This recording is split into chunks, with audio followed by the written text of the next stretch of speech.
Buenos días. En primer lugar, me gustaría agradecer la oportunidad de poder participar en esta jornada y poder compartir este espacio de reflexión jurídica. También me gustaría agradecer especialmente a Beatriz, con quien trabajo en su despacho, porque en gran medida si hoy estoy aquí es gracias a ella. Efectivamente, mi nombre es Lucía Salmerón, soy letrada y desarrollo mi actividad profesional principalmente en el ámbito del derecho contencioso administrativo. Y precisamente desde esa experiencia práctica es desde donde quiero abordar el tema que hoy nos ocupa, el acoso laboral en las administraciones públicas. El acoso laboral es una cuestión especialmente compleja, es una realidad que en muchas ocasiones permanece silenciada, que no siempre es fácil de identificar desde fuera y que plantea numerosas dificultades tanto en su prueba como en su encaje dentro de las categorías jurídicas tradicionales. Y hay una idea que me gustaría dejar clara desde el principio porque creo que ayuda a situar bien el problema, y es que hoy en día no estamos ante un problema de falta de regulación. El derecho a la integridad física y moral se reconoce con carácter general en el artículo 15 de la Constitución española como derecho fundamental de todas las personas. Y en el ámbito específico del empleo público, este derecho viene recogido de forma expresa en el artículo 14 del Estatuto Básico del Empleado Público, que reconoce expresamente el derecho de los empleados públicos a esa protección eficaz frente al acoso. A ello también se suma el desarrollo en materia preventiva derivado de la Ley de Prevención de Riesgos Laborales, junto con la implantación de protocolos en prácticamente todas las administraciones públicas. Sin embargo, y esto es lo relevante, pese a este marco normativo, la práctica demuestra que el acoso sigue siendo difícil de abordar jurídicamente, no tanto porque falten normas, sino por la complejidad en su aplicación en los casos concretos y en su encaje dentro de las categorías jurídicas tradicionales. Si entramos ya en el plano jurídico, podemos decir que el acoso laboral se configura como una conducta dirigida a degradar las condiciones de trabajo de una persona, atentando contra su dignidad, su integridad moral o su salud. Tradicionalmente, la jurisprudencia ha venido exigiendo tres elementos principales, que es la conducta una conducta hostil o degradante, una cierta reiteración en el tiempo y la existencia de un daño. Y aquí ya empezamos a ver una evolución relevante, pues la reiteración sigue siendo un elemento principal, pero ya no puede entenderse como un requisito absoluto. Existen ya supuestos en los últimos años en los que la jurisprudencia declara que una única conducta, si es especialmente grave, humillante o lesiva, puede ser suficiente para apreciar una situación de acoso. Por lo tanto, aquí ya vemos una evolución relevante, pues el análisis deja de ser puramente cuantitativo y pasa a centrarse en lo que es la gravedad de la conducta y cómo afecta a la persona afectada. Esto implica un cambio importante.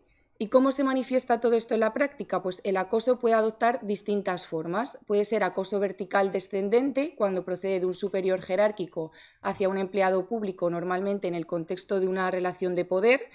Este tipo de acoso puede manifestarse mediante el vaciamiento de funciones, desautorizaciones constantes o decisiones organizativas que, sin apariencia externa de irregularidad, generan un deterioro progresivo en la posición del trabajador. También puede ser acoso horizontal cuando se produce entre compañeros en una posición similar dentro de la administración, con conductas como la exclusión, la difusión de rumores, el aislamiento dentro del grupo.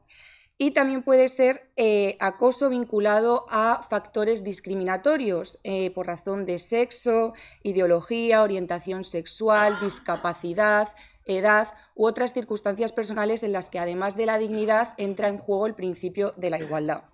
Y aquí sí que me gustaría hacer una precisión importante, porque creo que es una de las cuestiones que más problemas genera en la práctica, y es que no todo conflicto laboral constituye acoso. Las tensiones organizativas, discrepancias profesionales o ciertas decisiones administrativas desfavorables no son por sí solas acoso, pero tampoco al mismo tiempo puede banalizarse el acoso reduciéndolo siempre a un mero conflicto laboral. El verdadero reto jurídico lo tenemos ahí, en identificar cuándo se cruza ese límite. Y a partir de aquí, y una vez definido el fenómeno, resulta especialmente útil detenernos en cómo se articula jurídicamente la respuesta frente al acoso, porque es una de las cuestiones más importantes desde el punto de vista práctico.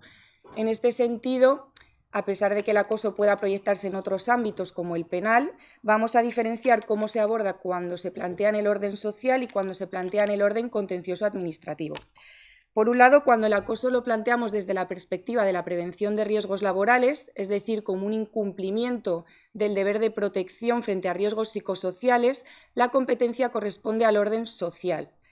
En este ámbito, el acoso se configura como un incumplimiento del empleador de garantizar un entorno de trabajo seguro, incluyendo esa protección frente a los riesgos psicosociales. Pero el acoso también lo podemos llevar por la vía de la jurisdicción contencioso-administrativa mediante la acción de responsabilidad patrimonial. En estos casos, lo que hacemos es que el análisis se desplaza hacia el funcionamiento de la Administración, es decir, cómo ha reaccionado la Administración. Aquí es donde entran en juego los tres elementos de la responsabilidad patrimonial, que son la existencia de un daño efectivo, la existencia de un nexo causal entre la actuación administrativa y ese daño y el carácter antijurídico del daño. ¿Qué quiere decir esto? Que la persona afectada no tenga el deber de soportarlo. Por tanto, lo importante es entender que estamos ante dos enfoques distintos. Cuando el eje es la prevención y el deber de protección, la jurisdicción es la social. Cuando queremos ir por la vía de la responsabilidad patrimonial de la Administración por su actuación o por su falta de actuación, acudiremos a la jurisdicción contenciosa. Y en relación a esto último, a la actuación de la Administración, es importante hablar del papel que tienen los protocolos de acoso dentro de las administraciones públicas, y es que las administraciones cuentan hoy en día con protocolos de acoso diseñados para prevenir y gestionar este tipo de situaciones. Pero claro, su eficacia depende de cómo se aborden en la práctica.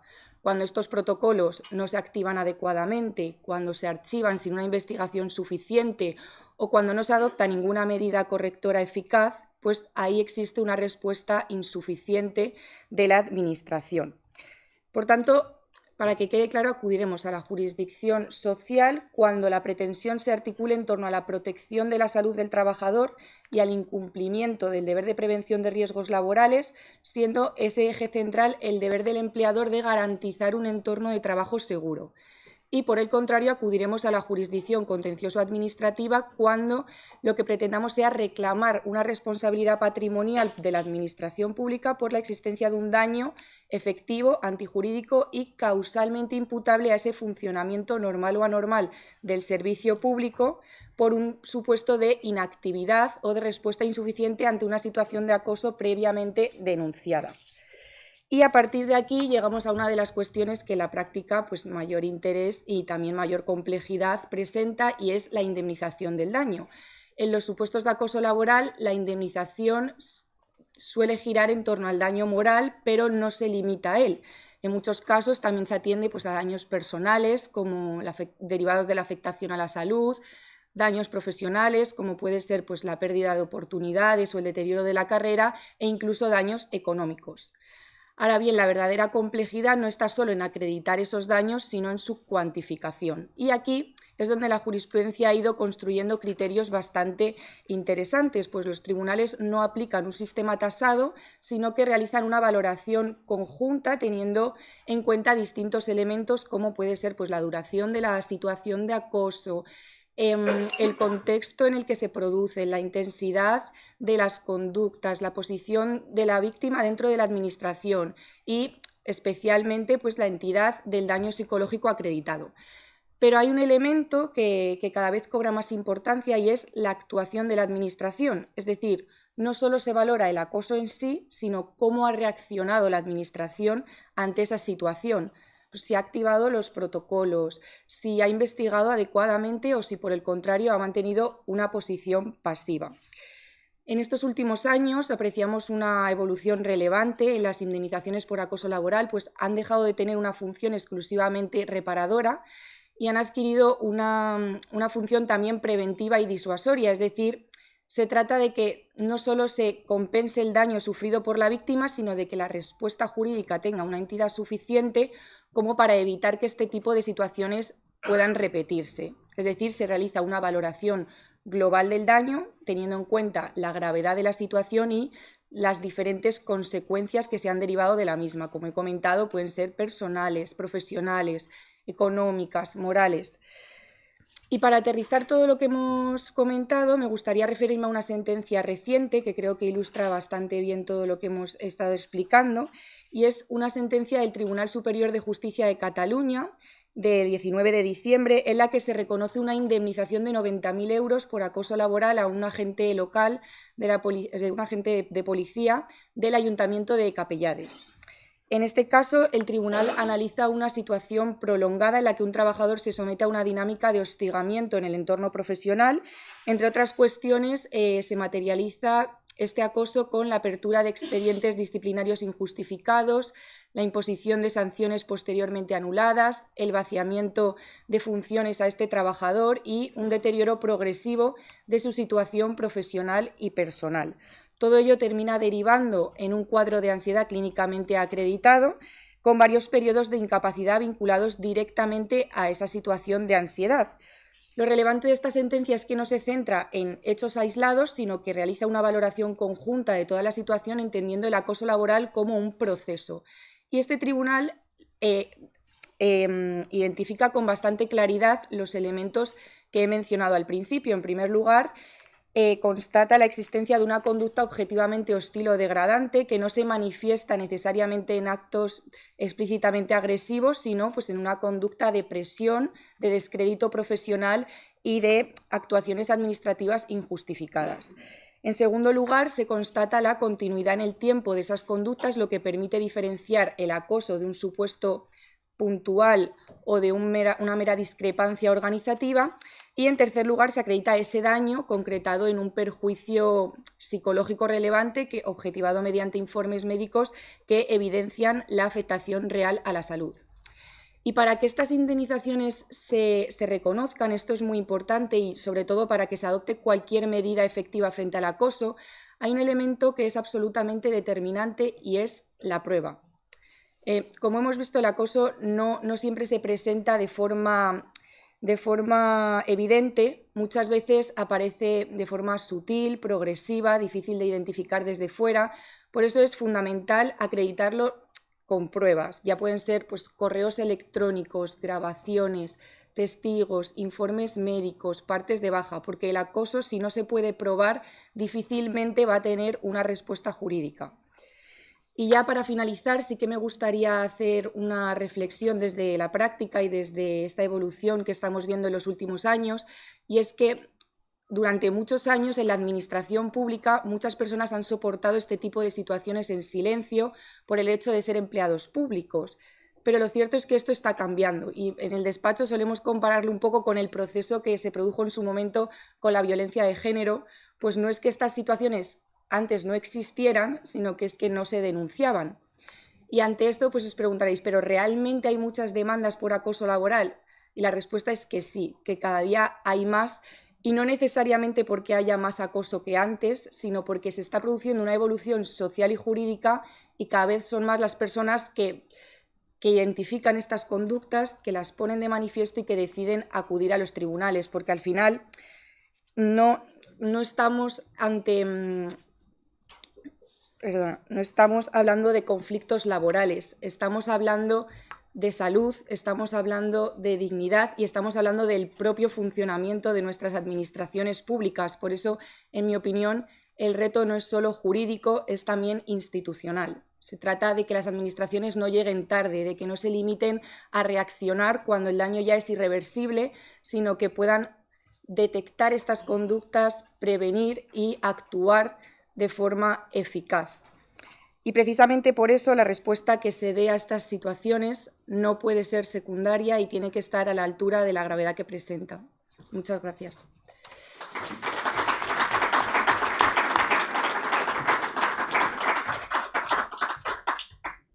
Gracias, Lucía. Celia, me parece que nos trae algunas preguntas. Hola, buenos días. ¿Ahora? Sí. Vale.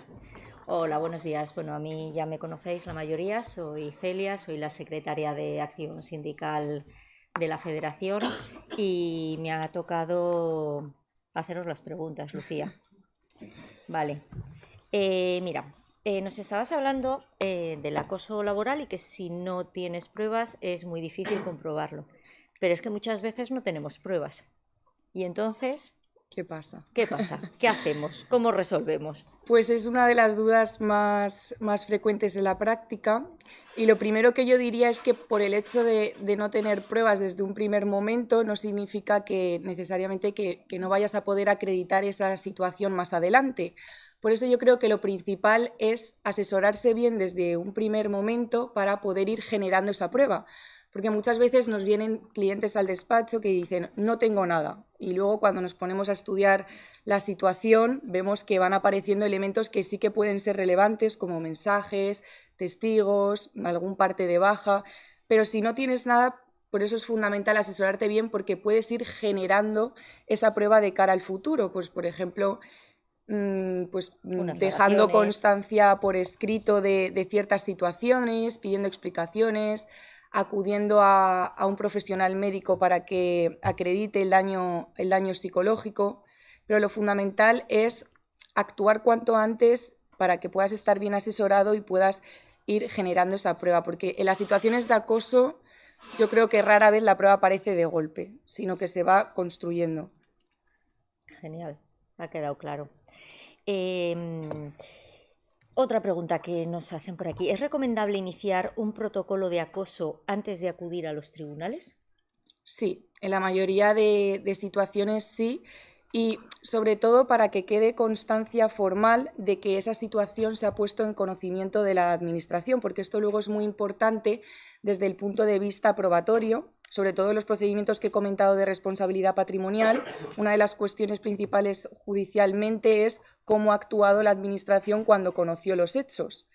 Como he comentado, que se active el protocolo de acoso no significa necesariamente que se vaya a resolver de forma adecuada. De hecho, en la práctica lo que vemos en la mayoría de ocasiones es que se activa ese protocolo de acoso, pero la Administración no adopta ninguna medida para proteger a la persona afectada, pero por lo menos sirve para que esa situación quede documentada y posteriormente la Administración no pueda alegar que desconocía los hechos denunciados.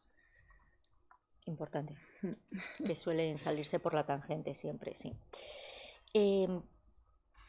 A mí hay una cosa de todo esto que has dicho que no me ha quedado muy claro, porque creo que no está muy claro, la separación entre castigo del empresario o poder de dirección. Porque, no sé, imagínate, no se puede ir a trabajar a determinado puesto de trabajo, fulanito o fulanita de tal. ¿Por qué? Porque al jefe no le cae bien. ¿Eso es poder de dirección? ¿Eso sobrepasa el poder de dirección y ya estamos hablando de un abuso, De un acoso. acoso, Hombre, yo creo que estaríamos hablando de acoso, porque es una situación que normalmente se va a prolongar en el tiempo, porque estás diciendo que es contra una persona en concreto y que no quieren que vaya a trabajar. Eso está produciendo un perjuicio psicológico, y es lo que he dicho, que es muy importante diferenciar un conflicto puntual, una discrepancia, un hay que ir creando las malentendido, pruebas. a una conducta que está suponiendo un daño en una persona y que está provocando unas consecuencias tanto en su situación profesional como personal. Perfecto. Y la última pregunta. La falta o indefinición de funciones, que viene un poco en relación con la que te acaba de hacer, de una categoría laboral dentro de la Administración, ¿puede suponer por sí misma acoso laboral o se puede demostrar que esa indefinición posibilite el acoso descendente? Pero has dicho la falta de funciones. Sí. Sí, de hecho, hay muchos casos así de falta de funciones y totalmente puede constituir acoso, porque en muchas ocasiones se está yendo contra una persona o castigando a esa persona con el vaciamiento de funciones, y es que es igual que cualquier otra conducta de acoso. O sea, es que te están dejando sin poder realizar las funciones que son propias de tu categoría o de tu puesto. Entonces es como una especie de castigo, y eso también, bueno, se demuestra en la práctica que afecta mucho psicológicamente al trabajador. El empleador está Sí, obligado a dar trabajo efectivo. efectivamente. Perfecto, pues nada, eso han sido todas las preguntas que nos han trasladado. Es que yo no he tratado la pregunta, no lo sabía. Sí, ¿Se puede hacer más? sí, dime.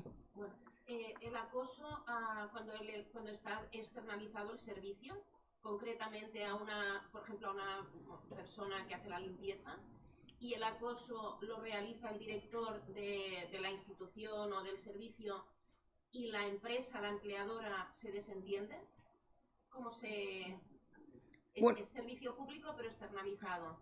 Y bueno, entonces, bueno, en ese caso, si la empresa tiene conocimiento de la situación y no ha adoptado tampoco ninguna medida eficaz para proteger, porque al fin y al cabo es su empleado, pues también se podría, bueno, de hecho habría que ir también con la empresa, porque la empresa está sí, sí. soportando esa situación y no actuando. Como he comentado, en el acoso no se valora solo el acoso en sí, sino cómo reacciona tu propio empleador hacia esa situación de acoso.